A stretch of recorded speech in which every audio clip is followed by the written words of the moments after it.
Rhododendron, Ericaceae family.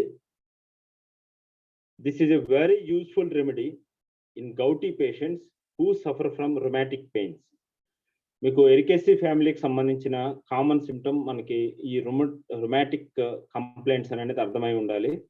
ఈ పాటికి అంటే మజిల్స్, టెండాన్స్, టిష్యూ అంతా ఎఫెక్ట్ అవటం. So this is a very useful remedy in gouty patients who suffer from rheumatic pains, sometimes wandering from joint to joint. Aggravated during rest, aggravated before and during storms, aggravated in cold, wet weather, and ameliorated from warm wrapping. So ఈ రోడోడెండ్రాన్కి ఒక్కొక్క పేరు ఉంది. Barometer అనే ఒక పేరు ఉంది. రాసుకోండి, barometer. Barometer అంటే వెదర్లో ఏ చేంజెస్ వచ్చినా ఈజీగా అవి కనిపెడుతూ ఉంటుంది బ్యారోమీటర్. ఆ ప్రెజర్ రిలేటెడ్ వేరియేషన్స్ని బాగా బ్యారోమీటర్ ఇస్తూ ఉంటుంది. సో ఇక్కడ కూడా ఈ రోడోడెండ్రాన్లో ఏం చేస్తూ ఉందంటే రొమాటిక్ పెయిన్స్ ఉంటాయి, దట్ టు జాయింట్ షిఫ్టింగ్ ఉంటుంది. Aggravated during rest, aggravated before and during storms, aggravated in cold wet weather, and ameliorated from warm wrapping. Complete calmia ki opposite ga undi. Aggravated from rest ikkada undi, akada aggravated by motion undi, walking undi, ఏ చిన్న movement కూడా అక్కడ aggravation ఉంది కాల్మియాలో. So that is the difference between Kalmia and rhododendron. అలానే during storms అంటే మీరు వర్షం మొదలవటానికి ముందు ఉరుములు మెరుపులతోటి క్లౌడీ వెదర్ తోటి ఉండే ఆ స్థితిని మనం స్టార్మ్స్ అని అంటాం. ఉరుములు ఉండాలి, మెరుపులు ఉండాలి, ఎక్కువగా గాలి ఉండాలి, ఆ క్లౌడీ వెదర్ ఉండాలి, వర్షం రాబోతూ ఉన్న season. So aggravated in cold wet weather and ameliorated from warm wrapping. These pains may be in the head or the limbs. It is a great palliative in old people who have suffered long from gout. So great palliative అని అంటున్నావు. ఇక్కడ కూడా Kent cure చేయడానికి మాత్రమే medicines ఇవ్వలేదు అని అనేది అర్థమవుతుంది. It is a great palliative in old people who have suffered a long from gout. So గౌట్లో ప్యాలియేషన్ ఎందుకు ఇవ్వాలి సార్? మరి గౌట్ డిసీజ్ వచ్చినప్పుడు మనం ట్రీట్మెంట్ చేయలేమా, దాన్ని పూర్తిగా క్యూర్ చేయలేమా అని అంటే కెంటే చేతులు ఎత్తేసేయడం అనేది అర్థం చేసుకోండి. కొన్ని కేసెస్లో మనం ఏమీ చేయలేము, క్యూర్ అనే ప్రాసెస్ రాకపోవచ్చు. ఈ ప్యాలియేషన్ అనేది మాత్రమే రావచ్చు. అంటే వేస్తే నొప్పులు తగ్గుతాయి, వేయకపోతే మళ్ళీ నొప్పులు వచ్చేస్తాయి. ఆ టెంపరీ సిజేషన్, టెంపరీ మేనేజ్మెంట్ని మనం ప్యాలియేషన్ కింద తీసుకుంటాం. So it is a great palliative in old people who have suffered long from govt.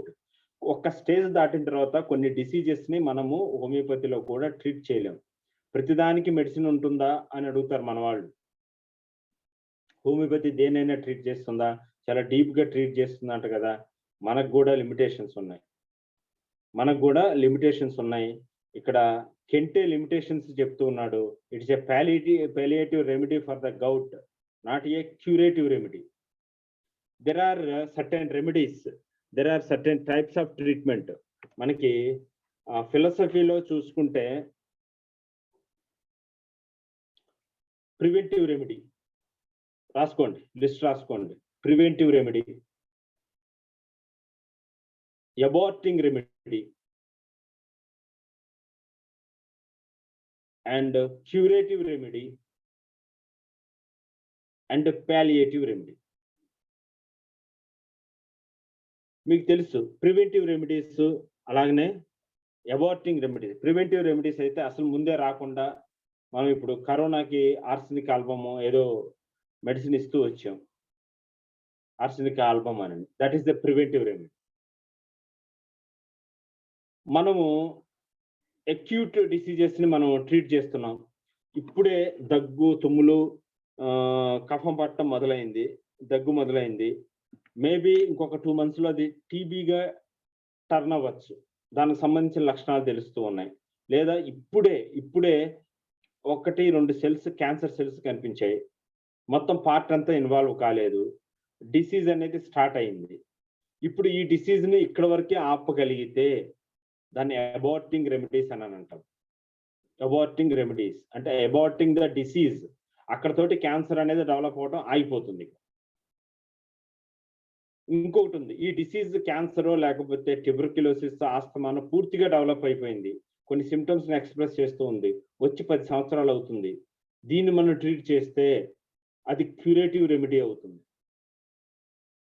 ఇవన్నీ ఏమీ చేయదు, జస్ట్ వేసినప్పుడు మెడిసిన్ ఆ పెయిన్స్, ఆ టార్గెటెడ్ సిమ్టమ్స్ ఏదైతే ఉన్నాయో అవి మాత్రమే తగ్గుతాయి, మిగతావి తగ్గవు. ఆ తగ్గి మళ్ళీ ఆ మెడిసిన్ మానేసిన కాసేపటికి మళ్ళీ వచ్చేస్తుంది. ఇటువంటి రెమెడీస్ ని పాలియేటివ్ రెమెడీస్ అని అంటాం. So I think you are clear. Okay, ఇక్కడ గౌట్కి పాలియేటివ్ రెమెడీనే చెప్తూ ఉన్నాడు. It's not a curative remedy at always. మరి ఎర్లీ స్టేజెస్ లో రోడోడెండ్రాన్ ఇండికేట్ అయితే అది క్యూర్ చేయొచ్చు, కానీ లేటర్ స్టేజెస్ లో గౌట్ గా బాగా డెవలప్ అయిన తర్వాత ఇది పాలియేటివ్ రెమెడీగా బాగా పనికొస్తుంది. Rheumatic swelling of the joints, pain in the aponeurosis at night during rest. Rheumatic swelling of the joints మీకు తెలిసిందే, బాగా స్వెల్లింగ్ వచ్చేసి అక్కడ ఉండే టెండాన్స్, దాని చుట్టూ ఉండే లిగమెంట్స్, దాని చుట్టూ ఉండే సైనోవియల్ టిష్యూస్ అంతా పెయిన్ వస్తూ ఉంటుంది. Pain in the aponeurosis at night during rest. బాగా ఎపోన్యూరోసిస్ అని అంటే ఒకటి అది షీట్ పెట్టండి, టెండాన్స్ మీద ఒక white transparent, not white, it is a transparent sheet ఉంటుంది, దాన్ని ఎపోన్యూరోసిస్ అని అంటాం. మనకి జనరాలిటీస్ లో ఎపోన్యూరోసిస్ మీద ఎఫినిటీ ఉండే రెమెడీస్ రెండే ఉంటాయి, ఒకటి రస్టాక్స్, రెండు రోడోడెండ్రాన్. మీరు ఒకసారి ఆ రూబ్రిక్ పెట్టండి అమ్మాయి.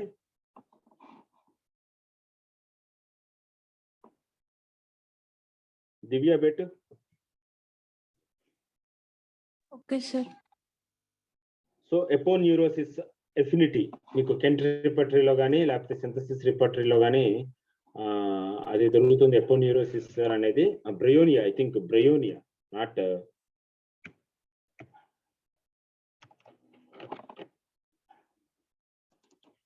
Yes bryonia, not rhus tox. ఇది ఇక్కడ రోడోడెండ్రాన్ కూడా చెప్తూ ఉన్నాడు కాబట్టి ఎపోన్యూరోసిస్ కి సంబంధించిన ఎఫినిటీ ఉండే రెమెడీ. ఆ aponeurosis night time and during rest, he can always foretell a thunder storm. So point బాగా అండర్లైన్ చేసుకోండి, he can always foretell a thunder storm. నేను బ్యారోమీటర్ అంది దీనికోసమే, వర్షం రాబోతుంది, ఇక రాబోతుంది అని అనుకున్నప్పుడు ఇతను చెప్పేస్తాడు. ఎలా చెప్తాడు అని అంటే ఇతనికి బాధలు ఎక్కువైపోతాయి, ఇతనికి కంప్లైంట్స్ వచ్చేస్తాయి, జాయింట్ పెయిన్స్, ఈ పెయిన్స్ అన్ని మొదలయ్యే లోపు అతనికి అర్థమైపోతుంది ఇప్పుడు వర్షం రాబోతుంది అని అనేది. ఎందుకు? అతను పర్టికులర్ గా వర్షం రాబోయే ముందు, అటువంటి కోల్డ్ వెదర్, కోల్డ్ బ్రీజ్ రాబోయే ముందు ఈ సిమ్టమ్స్ అని అగ్రవేట్ అవటం మూలన నాకు ఈ సిమ్టమ్స్ అగ్రవేట్ అయ్యాయి అని అంటే బయట వాతావరణం మారిపోయింది అని ఒక బారోమీటర్ చెప్పినట్టు చెప్పేస్తాడు అనమాట. There are tearing shooting pains, sore bruised pains, stiffness of joints, neck and back.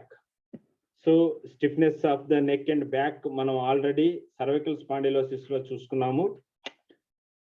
So ఈ రోడోడెండ్రాన్ వచ్చేసి మనకి ట్రిగ్గర్ ఫింగర్ లో పనికి వస్తుంది, రాసుకోండి. ట్రిగ్గర్ ఫింగర్ అనే ఒక క్లినికల్ కండిషన్ ఉంటుంది. అలానే cervical spondylosis, అలానే స్టిఫ్నెస్ చెప్తూ ఉన్నాడు కాబట్టి stiffness of joints, neck and back, ankylosing spondylitis. ఈ క్లినికల్ కండిషన్స్ లో ఈ రోడోడెండ్రాన్ అనేది బాగా వర్కౌట్ అవుతుంది అని చెప్తూ ఉన్నాడు. Stiffness of joints, neck and back, extremely sensitive to cold weather and aggravated from becoming cold. Paralytic weakness during rest, yet he is weak from exertion. paralytic weakness during rest at his weak from exertion. మనకి రెండు చెప్పాడు ఇంతకు ముందు, rest aggravation అని చెప్పాడు, అలాగనే అది exercise అనేది మళ్ళీ it aggravated from the exertion అని అనేది వీక్ ఫ్రమ్ ద ఎగ్జర్షన్ అని చెప్తూ ఉన్నాడు. Continued motion is his only relief. ఒక కాస్త వాకింగ్ చేసి కాసేపు నుంచుంటే అతనికి వీక్నెస్ రావచ్చు, పెయిన్ రావచ్చు, కానీ కంటిన్యూస్ గా అలాగే వాకింగ్ మోడ్ లోనే ఉంటే సో దాన్ని రిలీఫ్ వస్తుంది. మీకు ఇవన్నీ చూస్తూ ఉంటే మనకి రస్టాక్స్ బాగా గుర్తుకొస్తూ ఉంది. రస్టాక్స్ లో ఉండే ఏదైతే మోడాలిటీస్ ఉన్నాయో రోడోడెండ్రాన్ లో కూడా దాదాపుగా అదే మోడాలిటీస్ కనిపిస్తున్నాయి. రెస్ట్ అగ్రివేషన్, మైల్డ్ వాకింగ్, ఏదైనా little distances aggravation, but continued motion amelioration. So almost it resembles like rhus tox modalities విషయంలో. అలాగనే జాయింట్స్ ఎఫినిటీలో కూడా రస్టాక్స్ సంబంధించిన సిమ్టమ్స్ ఎక్కువ కనిపిస్తూ ఉన్నాయి. Painful, sensitive to windy and cold weather. ఈ కోల్డ్ వెదర్, విండీ వెదర్ కూడా రస్టాక్స్ లో, వెట్ వెదర్ కూడా రస్టాక్స్ లో ఒక సిమ్టమే. సో రస్టాక్స్ ని గుర్తుపెట్టుకుంటే రోడోడెండ్రాన్ ఈజీగా రాయొచ్చు అనమాట. Chorea before a storm, general amelioration from motion even when the painful part is aggravated from moving the affected part. So మీకు క్లియర్ కట్ గా రస్టాక్స్ కి రోడోడెండ్రాన్ కి ఇంకా తేడా చెప్పాలి అంటే, before storm aggravation cloudy weather ఉంటుంది, విండీ వెదర్ ఉంటుంది, ఉరుములు మెరుపులు ఉంటుంది, కాస్త వాతావరణం చల్లబడుతుంది, ఇక వర్షం రాబోతుంది అని అన్నప్పుడు సిమ్టమ్స్ మొదలైతే రోడోడెండ్రాన్ కి ఎక్కువ ఛాన్స్ ఇవ్వాలి. వర్షం పడింది, తేమగా మారిపోయింది, చుట్టూ అంతా wet weather, wet cold weather ఉంది, ఆ నీళ్ళలో నడిచాడు, నీళ్ళలో పనిచేశాడు, ఆ వర్షంలో తడిచి వచ్చాడు, అప్పుడు రస్టాక్స్ ఇండికేట్ అవుతుంది. సో పూర్తిగా ఎర్లీ స్టేజ్ లో రోడోడెండ్రాన్ ఇండికేట్ అయితే, బాగా తడిచిన తర్వాత రస్టాక్స్ ఇండికేట్ అవుతుంది. సో ఇక్కడ కొరియా బిఫోర్ ఏ స్టార్మ్, రాబోయే ముందే, general amelioration from motion even when the painful part is aggravated from moving the affected part. Fear of thunder in a nervous persons. Phosphorus అంటే ఇక్కడ fear of thunder అని అంటే ఉరుములు మెరుపులు వస్తే ఒకటి మానసికంగా బాధపడటం, రెండోది ఫిజికల్ కంప్లైంట్స్ కూడా ఎక్కువ అవుతాయి కాబట్టి దాని గురించి కూడా భయపడటం. So fear of thunder in nervous persons, ఈ రూబ్రిక్ ఉంటుంది పెట్టండి. ఫర్గెట్ఫుల్నెస్, ఈ పెరాలిటిక్ వీక్నెస్ అనేది కూడా ఉంది, పెరాలిటిక్ వీక్నెస్ అది కూడా పెట్టండి. Forgetfulness, while talking he forgets what he has talking about, leaves out words in writing, aversion to his business, easily affected by wine.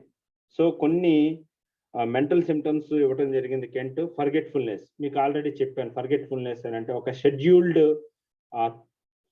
విషయాలను మర్చిపోవటం అనేది ఫర్గెట్ఫుల్నెస్ కి వస్తుంది. While talking he forgets what he was talking about.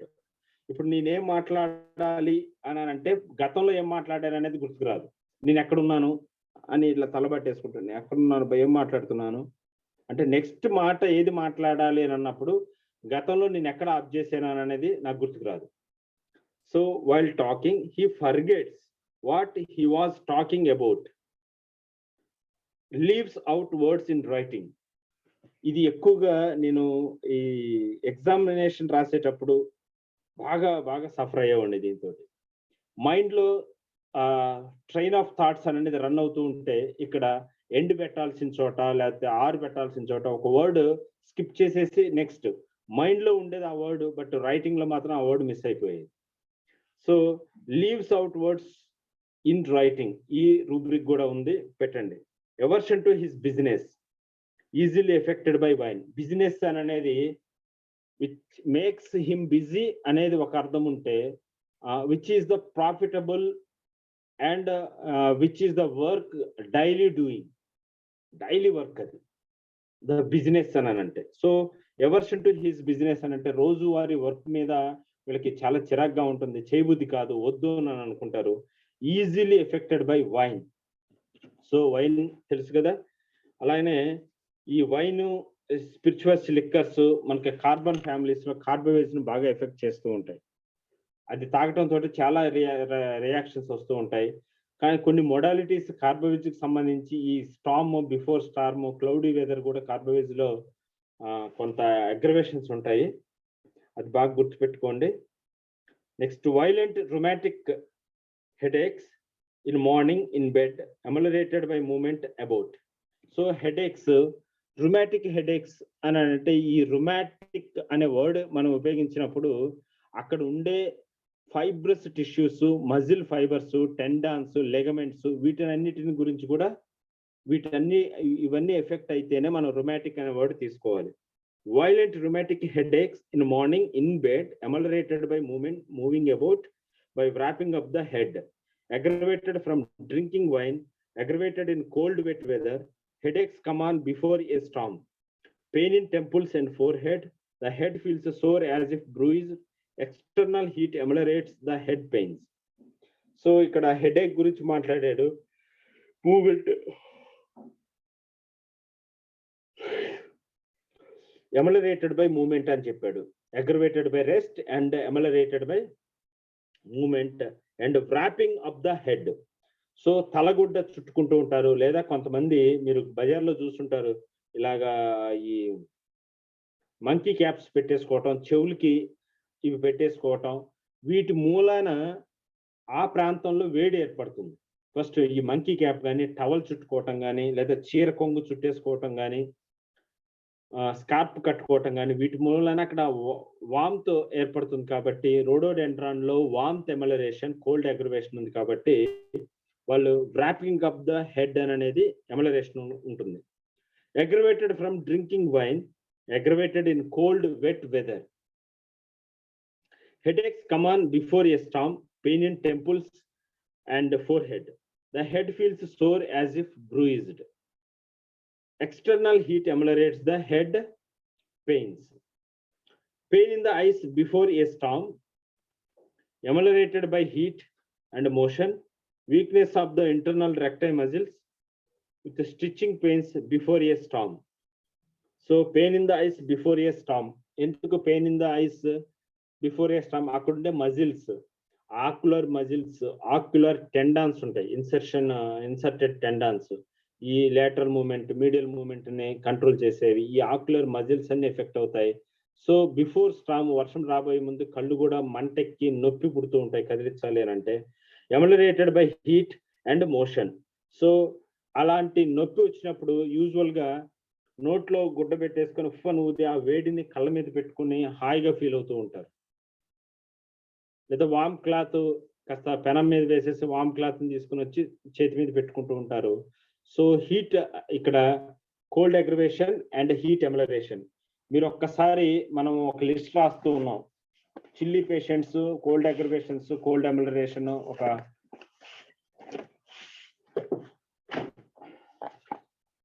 దాంట్లో రాయండి. ఆ list లో rhododendron చేరాలి.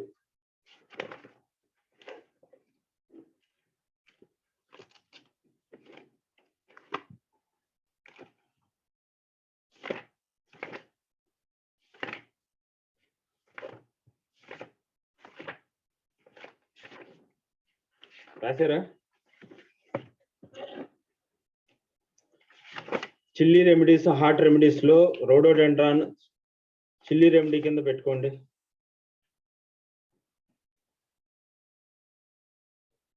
Cold sensitive, heat sensitive లో కూడా cold sensitive to the cold weather, wet weather కి రోడోడెండ్రాన్.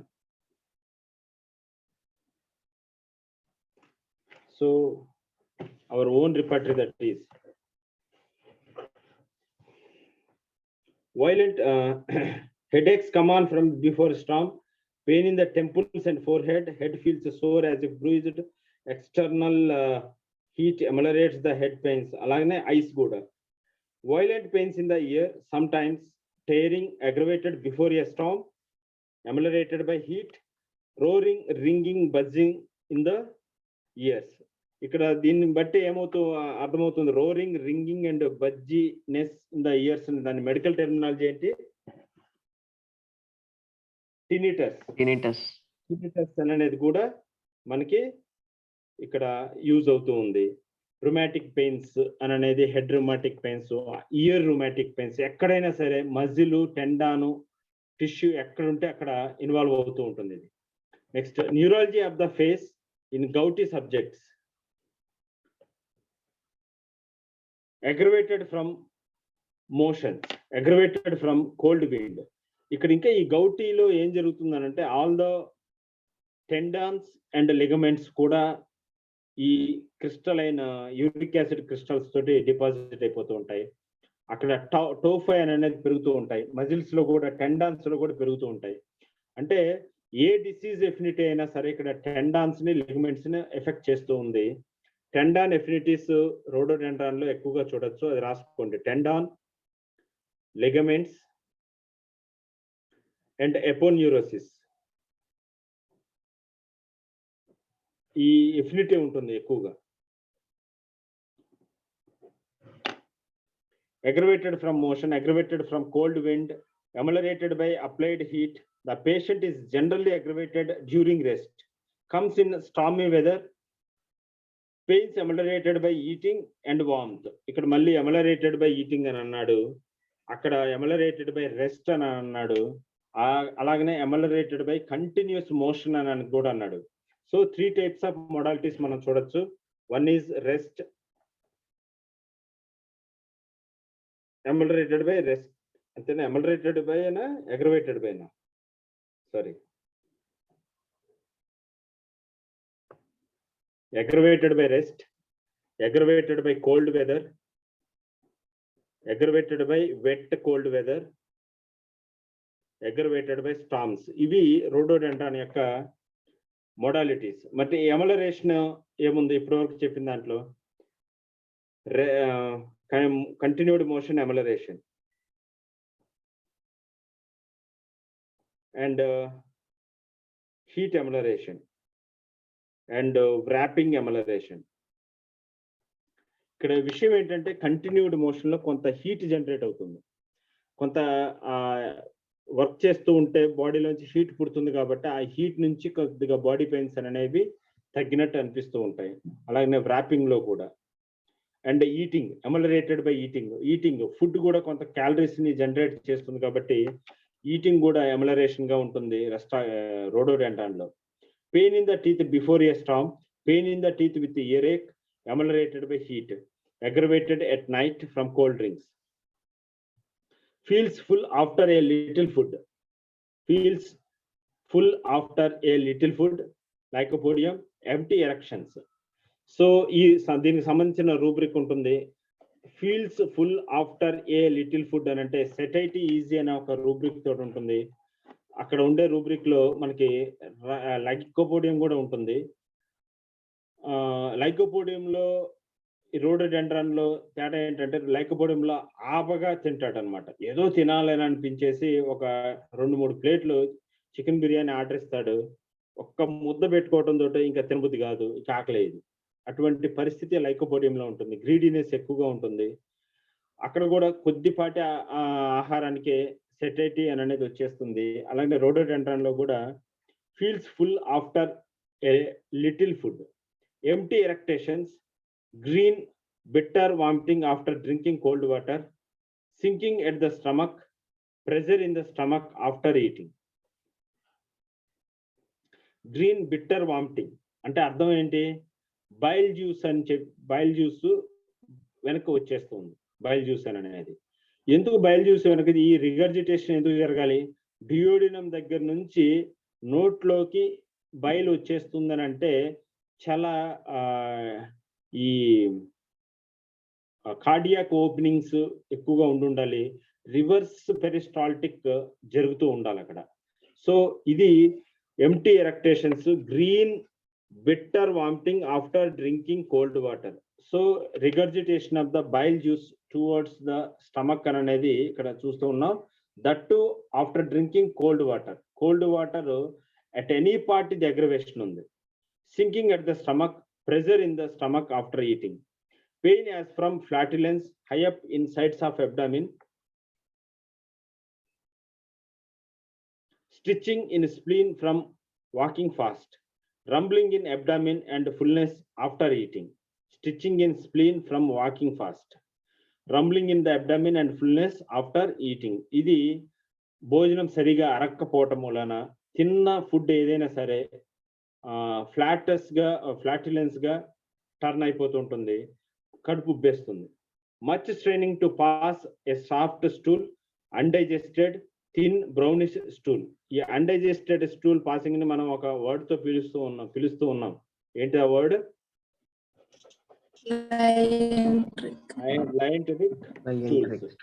దీనికి సంబంధించిన అన్ని రూబ్రిక్స్ ఇక్కడ మనం అండర్లైన్ చేసినవి అన్ని రూబ్రిక్స్ షేర్ చేయమ్మా. ఎవరు? Divya. Much straining to pass a soft stool, undigested thin brownish stool, diarrhoea after eating, after fruit, from cold wet weather, before a thunderstorm, dysentery before thunderstorm, pulsating anus, drawing in anus, extending to genitals.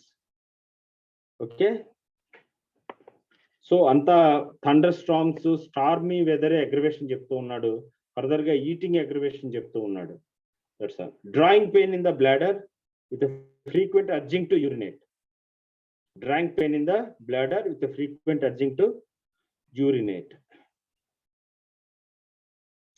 Arthritis with much swelling in rheumatic patients from taking cold, from sitting on a cold stone, from suppressed gonorrhea. The right most affected. Drawing pain in the spermatic cord during rest, emulation by heat and motion, great pain in testes, cord and hips, emulated by motion and heat. It has cured hydrocele in boys. Much itching of the scrotum. It has cured hydrocele in boys. ఆ rubric కూడా ఉంటుంది, అది పెట్టండి. So orchitis with much swelling in rheumatic patients from taking cold. ఏ cold వెదర్కి బాగా తడిచి వస్తారు, ఆడి వస్తారు, ఒక కాలువలోనో రివర్లోనో బాగా కోల్డ్ గా ఉండే వాటర్ లో బాగా ఈత కొట్టేసి వస్తారు. ఆ రోజు సాయంత్రం నుంచి టెస్టికల్స్ దగ్గర వాపు వచ్చేస్తుంది, విపరీతమైన పెయిన్ వచ్చేస్తూ ఉంటుంది. So it is from the cold stone or from suppressed gonorrhoea also. The right most affected, right sided testicular affection ఉంటే మనం రోడోడెండ్రాన్ ఆలోచించాలి. అలాగే రైట్ సైడెడ్ హెట్రోసిల్ కూడా రోడోడెండ్రాన్ ఇండికేట్ అవుతుందని చెప్తాడు. అలాగే drawing pain in spermatic cord during rest, ameliorated by heat and motion. So ఇది చాలా మంది చెప్పారు, కూర్చొని ఉన్నప్పుడు సార్ నాకు స్పెర్మాటిక్ కార్డ్, ఈ టెస్టికల్ దగ్గర నుంచి స్పెర్మాటిక్ కార్డ్ వరకు నొప్పి పుడుతూ ఉంటుంది, నేను మళ్ళీ లేచి పని చేసుకుంటుంటే అంత బాగానే ఉంటుంది, కూర్చొని ఎంతసేపు కూర్చొని ఉంటానో అంత నొప్పి పుడుతూ ఉంటుంది అని చెప్తూ ఉంటారు కదా. Next, menses frequent and profuse, serious cyst in the vagina. Vaginal cyst అనేది ఉంటుంది, దీంట్లో ఏమంటారు, ఒక సిస్ట్ ఉంటుంది, వెజైనల్ సిస్ట్, మ్యూకస్ సిస్ట్లు. అలాగే ఇక్కడ సీరియస్ సిస్ట్లు అంటున్నాడు. ఒక్కసారి సీరియస్ సిస్ట్ ఇన్ వెజైనా అనేది గూగుల్లో సెర్చ్ చేసి పెట్టమా, ఏవేవి సిస్ట్లు ఉండొచ్చు. ఇంకా ఇక్కడ సీరియస్ అని అంటే నాకు తెలిసి cancerous, it is going to cancerous. So నువ్వు పెట్టి సీరియస్ సిస్ట్లు in the vagina. Menses frequent and profuse, same rubric ఉంటుంది, menses frequent and profuse. Serious cyst, rheumatic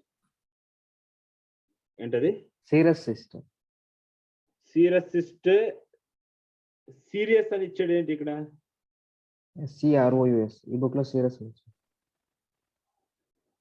అది కాదు, టెక్స్ట్ బుక్ లో అలాగే ఇచ్చాడా సార్? టెక్స్ట్ బుక్ లో ఇచ్చాడు. మరి సీరియస్ అని అంటే నాకు అర్థం కాలే, ఏంటో సీరియస్ అని అనేది. ఇక్కడ సీరియస్ అని ఇచ్చాడు, సీరియస్ కదా, సీరియస్ అని sir. Serious cyst in the vagina.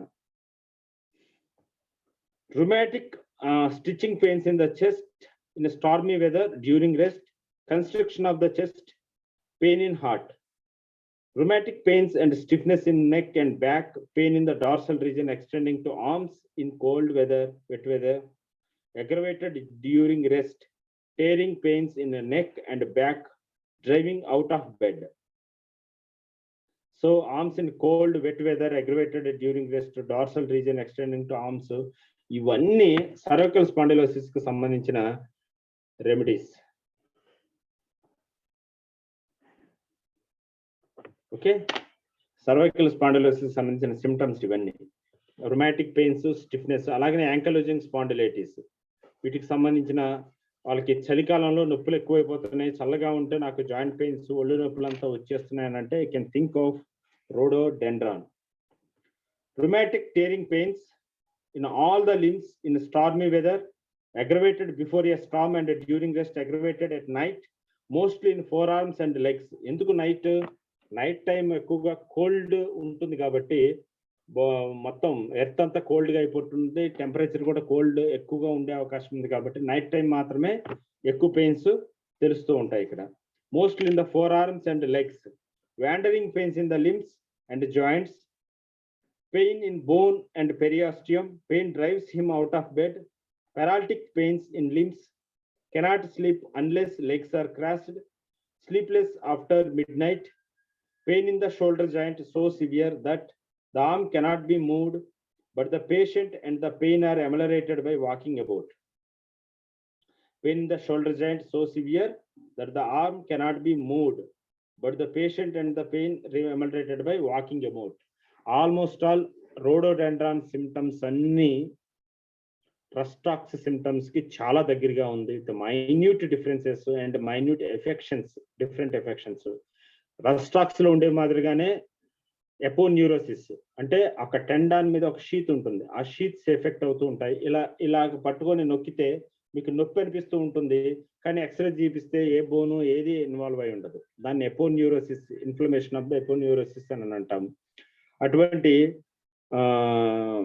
Affections ఉంటాయి. Cold weather, wet weather, before storm అనేది రస్టాక్స్ లో rhododendron లో ఒక గందరగోళ పరిస్థితి. ఈ స్టార్మ్ అనేది ఇంకా మనం మెటఫోరికల్ గా అర్థం చేసుకోవాలని అంటే ఒక గందరగోళ పరిస్థితి, ఉరుములు, మెరుపులు, గాలి, విపరీతమైన గాలి, ఏం జరుగుతుందో ఏది పడిపోతుందో తెలియని పరిస్థితి. సో ఇన్ని పరిస్థితులు అన్ని కలిపి స్టార్మ్ అని అంటాం మనం. ఒక స్టార్మ్ వచ్చింది అని అంటే గందరగోళ పరిస్థితి ఏర్పడింది, ఒక భయంకరమైన స్థితి ఏర్పడింది. వీటిని చూసి భయం వేస్తుంది. ఇటువంటి టైంలో వాళ్ళకి ఫిజికల్ కంప్లైంట్స్ కూడా ఎక్కువైపోతూ ఉంటాయి. అన్ని complaints, cold aggravation, heat amelioration. Heat produce చేసే కంటిన్యూస్ వాకింగ్ అండ్ ఈటింగ్ వల్ల క్యాలరీస్ వస్తాయి మనకి బాడీకి. సో హీట్ ఎమలరేషన్ ఉంటుంది. అలాగనే కొన్ని ఎఫినిటీస్ ఉన్నాయి, orchitis, right sided orchitis, spermatic gut inflammation, అలానే